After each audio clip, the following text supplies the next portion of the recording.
St. Joseph's Rehabilitation Center in Saranac Lake, New York.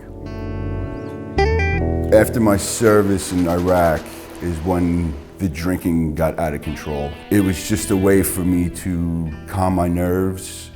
I would have to position myself in the room so that I could see everything and get completely phased, for lack of a better term, just to get comfortable, to not have to worry about doors and windows and those such things.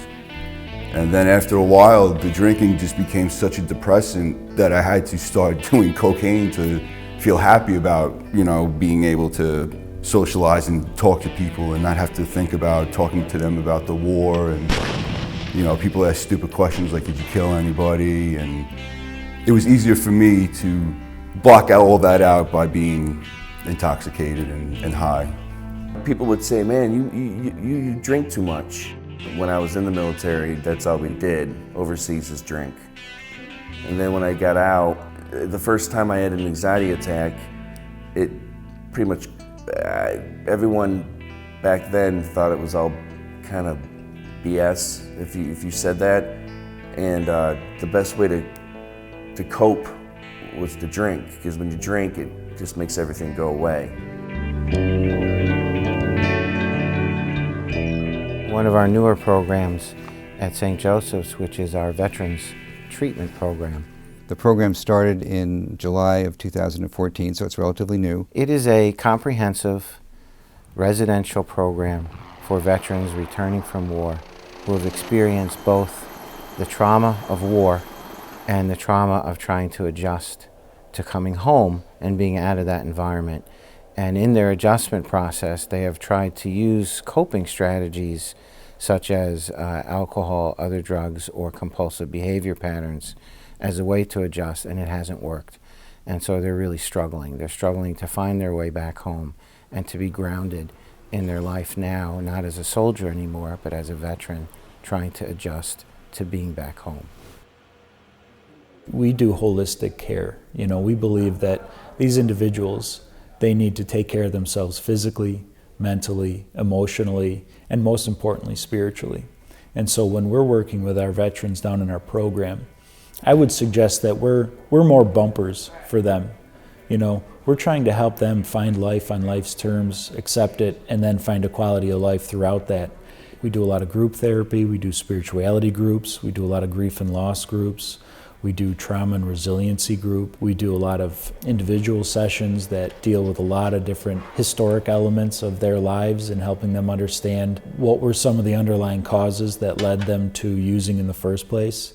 That's a very spiritual question in the sense of what coping mechanisms did you have, what didn't you have, and being able to identify and help them recognize that there's a lot of strengths that they carry with them, particularly because of their service and their willingness to serve.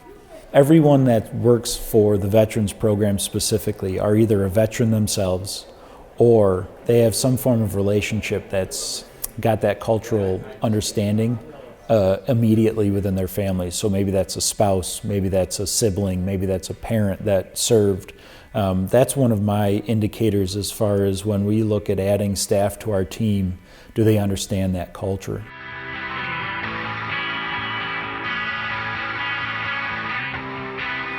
I've been in 7 other rehabs, most of them VA rehabs. I talked to the VA again, and they said, well, we could send you to a 90-day inpatient program out in Long Island. And I'm like, I don't think that's gonna be enough time for me. I feel I need a lot more time than that. So they said they just heard of this place, St. Joe's in upstate New York, that it's a 6-month to a year-long program. And I said, that's probably better for me. Our services are provided with a longer length of stay than what you would typically see in the veterans healthcare system. And so there's the possibility and the opportunity for people to heal as opposed to just beginning something and then having to leave the program. Knowing that I could stay here for a year, if need be, it gives you room in your mind to think that, all right, I want to get out of here in 6 months, but if I need it, I can stay. That adds a lot to the confidence, which you need. Catholic social justice has been very clear for a very long time, going all the way back to the Gospels, that we have an obligation in our discipleship to reach out to those on the margins, to those who are suffering. It's very clear in St. Matthew's Gospel, chapter 25. It's very clear in a number of the parables that Jesus speaks to and tells those stories that we have to be present to the poor and the suffering.